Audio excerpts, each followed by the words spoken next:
अस्सलामुअलैकुम वरहमतुल्लाहि वबरकातुहू। दोस्तों, दुनिया जब से बनी है और जब से इंसान का ज़हूर हुआ है, इंसानों ने एक दूसरे को तकलीफ़ पहुंचाने और टॉर्चर करने के लिए हज़ारों तरह के तरीके इख्तियार किए हैं। और इसके लिए हम इंसानों ने अजीब अजीब भयानक मशीन्स और डिवाइसेस बना रखे थे, जिनके बारे में शायद आपको भी ये जानकर हैरानी होगी कि इंसान इतना बेरहम कैसे हो सकता है। तो चलिए आज की इस वीडियो का काउंटडाउन शुरू करते हैं। Number 10, human gibbet. दोस्तों, ये गिब्बेट एक ऐसा डिवाइस था जिसमें इंसान के हाथ पांव को लोहे की जंजीरों के साथ सर्कुलर ग्रिप्स में फंसाकर लॉक कर दिया जाता था और फिर उस इंसान को एक लकड़ी के पोल के सहारे शहर के बाहर लटका दिया जाता था। और दोस्तों, कुछ इंस्टेंसेस में उस आदमी का जिस्म के ऊपर थोड़े से कट्स लगा दिए जाते थे ताकि जंगली परिंदे उस आदमी के गोश्त को नोच नोच कर खा सकें। और दोस्तों, कई इंस्टेंसेस में ये कहा जाता है कि चील कौवे उस आदमी के बदन को, सारा गोश्त को खा जाया करते थे और फिर भी उस आदमी के अंदर थोड़ी बहुत जान बाकी रहती थी।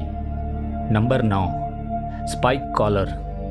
दोस्तों, ये स्पाइक कॉलर वाली सज़ा एक ऐसी सज़ा थी जिसमें एक रिंग जैसी टाइप की एक कॉलर बनी होती थी और इसके अंदर और बाहर दोनों तरफ नोकीले कांटे बने होते थे। और इस स्पाइक कॉलर को ज़्यादातर दोस्तों उन मुजरिमों को पहनाया जाता था जो बड़े बड़े गुनाह करते थे।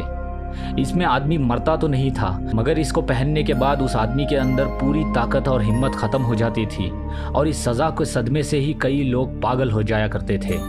Number 8, iron chair. दोस्तों, अगर कहा जाए कि इंसान जानवरों से भी ज़्यादा बदतर हैवानियत दिखा सकता है तो ये आयरन चेयर वाला टॉर्चर इस बात का सबूत है, क्योंकि जिसको भी ये आयरन चेयर वाली पनिशमेंट दी गई उसकी मौत बड़ी ही दर्दनाक हुई है। दोस्तों, आयरन चेयर एक आम चेयर दिखती थी, मगर इसके चारों तरफ लोहे की कीलें होती थी और इसके ऊपर कैदी को नंगा करके बिठा दिया जाता था और फिर उसके पैरों के ऊपर कुछ वज़न को रख दिया जाता था, जैसे पत्थर वगैरह। और जब इस चेयर के नीचे आग लगाकर इन कीलों को गर्म किया जाता था तो उस आदमी के गोश्त में ये कीलें धंस जाया करती थी और उस आदमी के पूरे गोश्त को जलाकर अंदर हड्डी तक पहुंच जाया करती थी। और ये बेइंतहा दर्द के कारण उस आदमी की बड़ी ही भयानक मौत होती थी। और कई बार तो इन कीलों के बजाय कुछ चेयर्स के ऊपर तलवारें भी लगाई जाती थी, तो आप सोच सकते हो कि उस आदमी का दर्द का क्या आलम होता होगा। Number 7, iron mask. दोस्तों, अगर कहा जाए कि इंसानों ने अपनी अक्ल को ज़्यादातर हिस्सा बुराई में ही लगाया है तो ये बात गलत नहीं होगी, क्योंकि आयरन मास्क के पनिशमेंट को देखकर मुझे तो ऐसा ही लगता है। दोस्तों, इस आयरन मास्क को कैदी के चेहरे पे पहनाया जाता था और इस आयरन मास्क के ऊपर 2 स्क्रूज होते थे जो कैदी की डायरेक्टली आंखों पे बने होते थे। और जब इस मास्क को पहनाकर इन स्क्रूज को घुमाया जाता था तो अच्छे मजबूत शख्स का भी हौसला टूट जाया करता था, क्योंकि उसकी आंखों को फोड़कर ये स्क्रूज अंदर दाखिल हो जाते थे। Number 6, thumb crusher. दोस्तों, इस छोटी सी डिवाइस के साइज़ पे मत जाइए, क्योंकि इस छोटी सी डिवाइस ने अच्छे सुरमाओं को मजबूर और लाचार बना दिया था। इस डिवाइस को थंब क्रशर कहते हैं और बस 2 अंगूठों के बीच में इसको जब फंसाकर घुमाया जाता था तो कहते हैं कि दर्द की मात्रा हाईएस्ट होती थी, जो एक इंसान बिल्कुल बर्दाश्त नहीं कर सकता है। और दोस्तों, इस थंब क्रशर की ख़ास बात यह है कि इसके पेन से या फिर दर्द से आदमी बेहोश नहीं होता था, क्योंकि इसके पेन के पल्सेस लगातार दिमाग तक पहुंचते रहते थे। तो आप समझ सकते हो कि उसका दर्द का आलम क्या होता होगा। Number 5, iron maiden. दोस्तों, आप क्या कभी किसी ऐसे बॉक्स के अंदर बंद रहे हो जहां पे आपका दम घुटता हो? अगर रहे हो तो आपको तो ये पता ही होगा कि घुटन और खौफ के कारण आपका क्या हाल होता होगा। अब आप सोचिए कि उस बॉक्स के अंदर खौफ और घुटन के साथ नोकीले कांटे भी ऐड कर लिए जाएं, जो आपके जिस्म को फाड़ते हुए आपके जिस्म के अंदर घुस जाते हैं। दोस्तों, यही है आयरन मेडन का टॉर्चर। और दोस्तों, ये सज़ा ज़्यादातर उन कैदियों को दी जाती थी जो राजा या फिर हुकूमत के खिलाफ खड़े होते थे। Number 4, pear of anguish.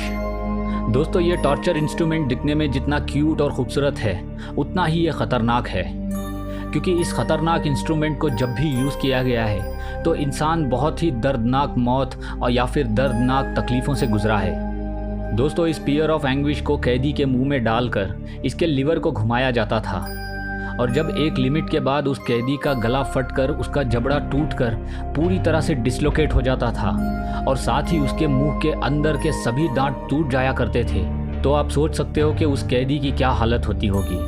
और कई बार तो इस इंस्ट्रूमेंट को कैदी के पीछे डालकर जब इसके लीवर को घुमाया जाता था तो उस कैदी के इंटेस्टाइन्स और ब्लैडर्स को पूरी तरह से फाड़ कर ये बाहर निकल जाता था।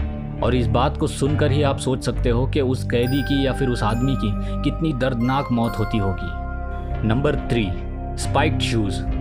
दोस्तों ज़रा सोचो, जब हमारे जूतों में कभी छोटा सा एक कंकर आ जाए तो हमें चलने में कितनी डिस्कम्फर्ट और कितना प्रॉब्लम होती है।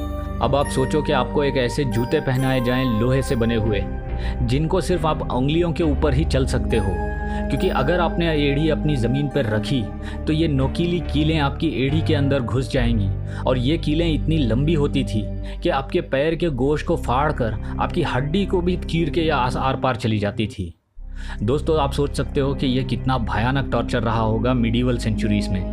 Number 2, the saw. दोस्तों ये एक ऐसा टॉर्चर और एग्जीक्यूट करने का मेथड था मिडीवल सेंचुरीज में, जिसको आप पिक्चर को देखकर ही आप समझ गए होंगे कि ये कितना ब्रूटल और भयानक था। दोस्तों इस टॉर्चर में इंसान को उल्टा लटकाकर उसको काटा जाता था ताकि खून की मात्रा उसके सर में लगातार बनी रहे और वो बेहोश ना हो सके। और दोस्तों साथ ही साथ इस टॉर्चर को ज़्यादातर डार्क एजेस के दौरान यूरोपियन कंट्रीज़ में यूज़ किया गया है। Number 1, human impalement. दोस्तों अगर सबसे भयानक हैवानियत वाली सज़ा की बात की जाए तो मैं समझता हूँ ह्यूमन इम्पेलमेंट शायद हिस्ट्री की सबसे ज़्यादा भयानक सज़ाओं में से एक थी। और दोस्तों इस इम्पेलमेंट वाली सज़ा को ज़्यादातर व्लाड द इम्पेलर ने यूज़ किया था। क्या आप जानते हो कि व्लाड द इम्पेलर को ही ड्रैकुला भी कहा जाता था हिस्ट्री में?